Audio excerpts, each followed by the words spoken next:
Presidential spokesman FEMI Adesina don't come again. He said, Buhari is the right man for us. Buhari care for young people. Buhari have young people in his heart. Buhari is taking good care of the young people. Buhari this, Buhari that. I will not talk so much.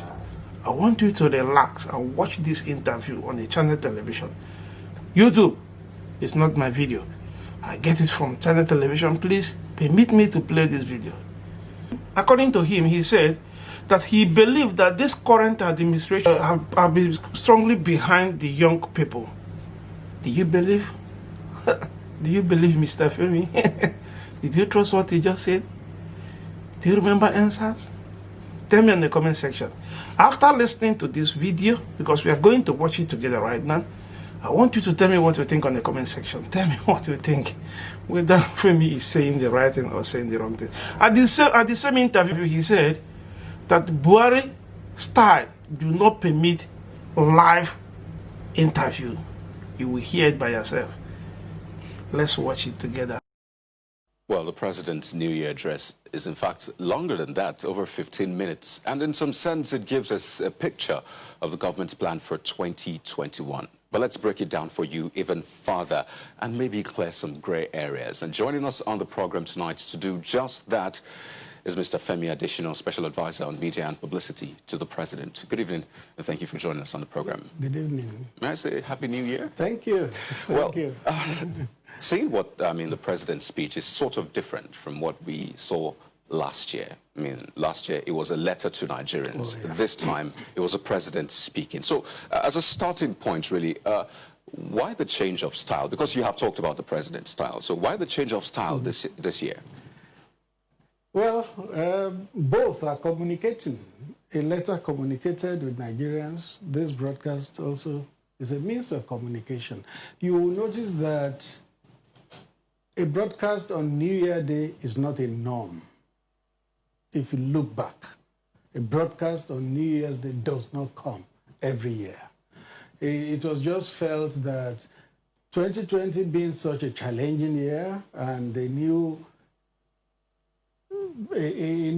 can I say an era? Well, because it's just a continuum, okay? But we know in terms of calendar, it's like a new era coming in 2021. So it's an opportunity to look back and look forward and rekindle hope. So we just felt a broadcast will be sufficient for January 1. Because a lot of people last year said they wanted to see the president speak. Time and again, they kept saying, we want to see the president address the nation. So it would seem the president actually listened in some sense. The president will always listen because he was elected by the people. But then, talking of hearing him speak, he speaks. He speaks.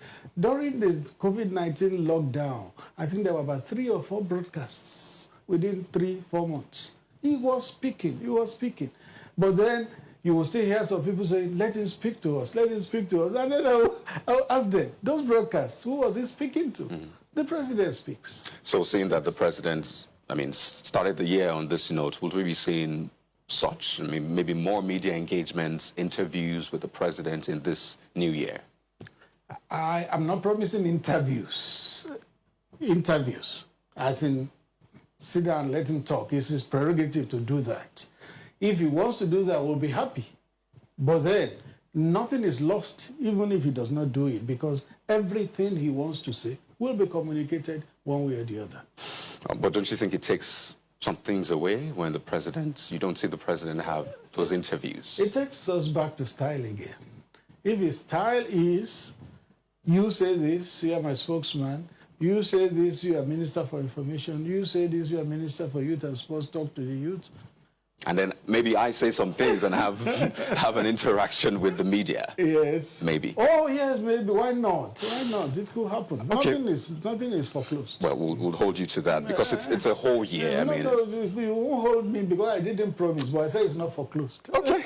Well, let's take a look at the content because it's a lot. He talked about not just security, which we listened to. He talked about the economy. He talked about the anti-corruption fight, which is sort of the SEA agenda of this government. But before we get into that, I began by saying that for people who are employed, if they don't perform or if they don't meet up to expectations, there are consequences. You either get a query, you get a suspension. In fact, sometimes some people are dismissed as a result of that. So looking at the president's speech, at the end of the year, we look at the promises in some sense and we see that some of them were not met, will there be consequences?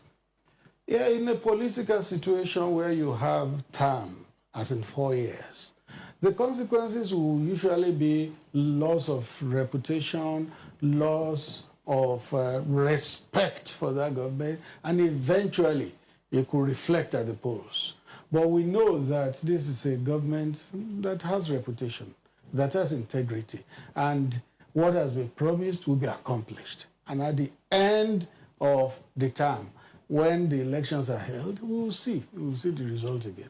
Well, that's 4 years. But, in those 4 years, we have 1 year. In fact, we have months and days in between. And reflecting briefly on the president's letter last year, he talked about security. In fact, he said that there will be no hiding place for those who want to terrorize the country. And that was some sort of promise, saying that in this year, we'll ensure we nip this issue of security in the bud. Would you say there were consequences for that, the insecurity we saw last year? You know that 2020 will not be the real benchmark year for most of these things, because a lot of the things promised in that letter could not also be actualized to the letter, because from March, the country, indeed the world, was like on suspended animation.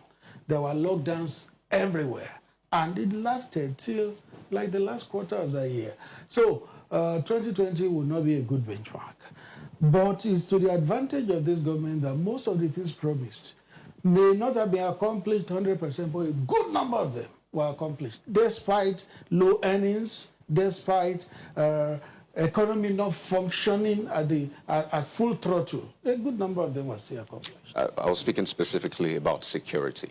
Security. Yes. Were there consequences for the insecurity we saw last year, maybe in terms of operations, the people that were told to handle this, and it didn't seem those things were handled? Were there consequences? Because that's how we'll judge what to expect in 2021. No, if you recall a part of that broadcast, the president said he knows that Nigerians want a lot more, particularly in the area of security, but that they should not forget what the government met on ground when it came. He was talking of security. And what did the government meet? 17 local governments under occupation, full occupation by Boko Haram. Emirs had fled their palaces.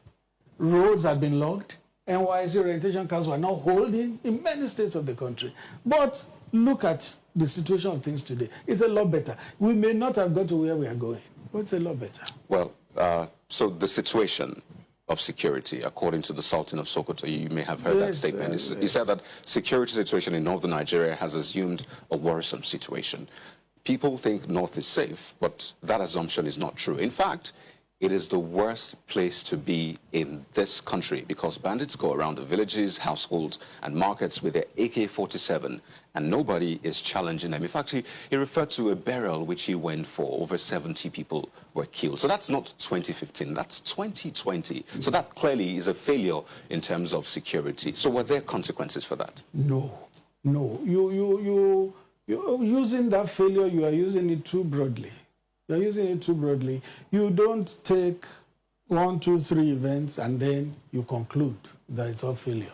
You will get to some other parts of the north and they will tell you that things are a lot better. Even Governor Zulum, who is in Borno State, which is like the epicenter of the insurgency, will tell you that the situation in that state is far better than what it was in 2015.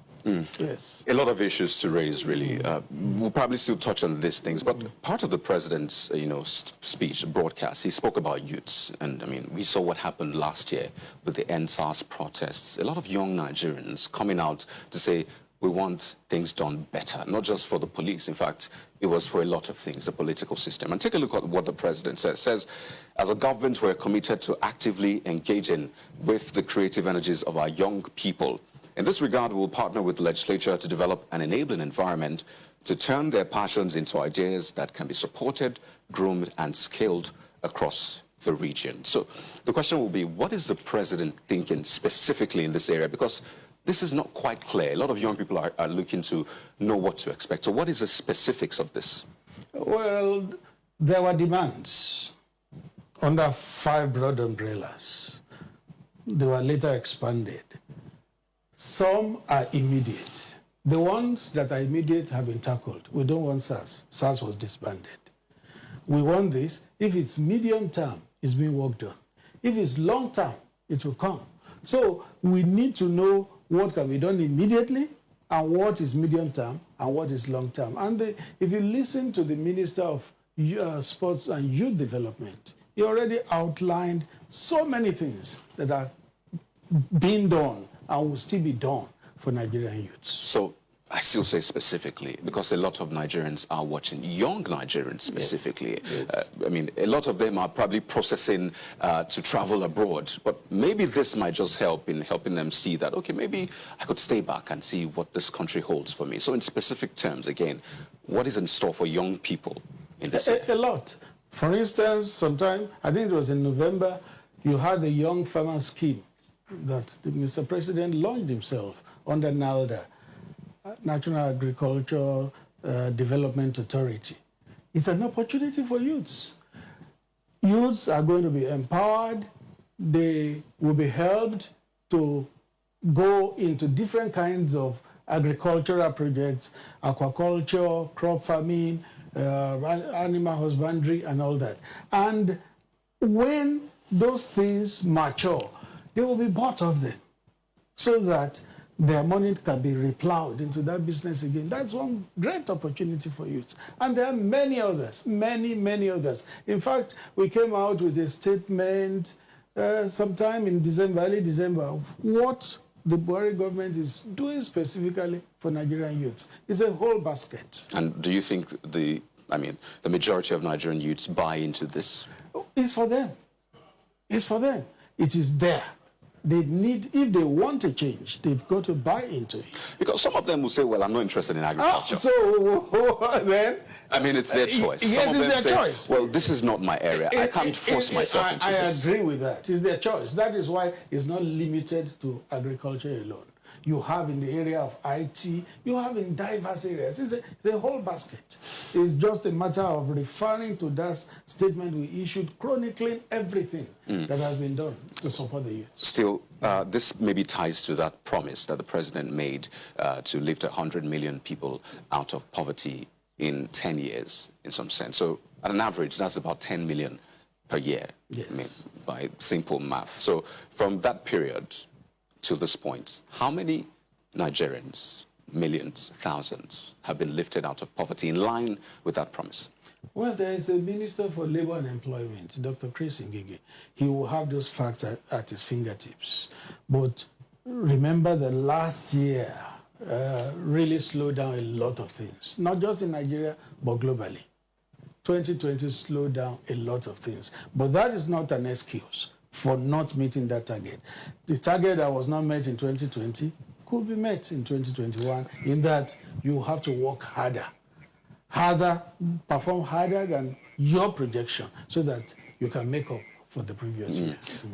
Because the truth is this, clearly there's that deficit, millions of Nigerians in poverty. And would you say, you said that the government did not meet that target for last year? I said may not have, and we know. Because we know the ministers briefed the president. We know why. We know why they wouldn't have made it. Because income dwindled to 40% of what we used to earn. So that is one reason to even know that you won't meet all the targets. Okay. Well, there are some other targets, in quote, that this government met in terms of budgeting, for example. I mean, when the president was speaking about the budget, he said as of December, they had released about 1.74 trillion naira, which is about 89%.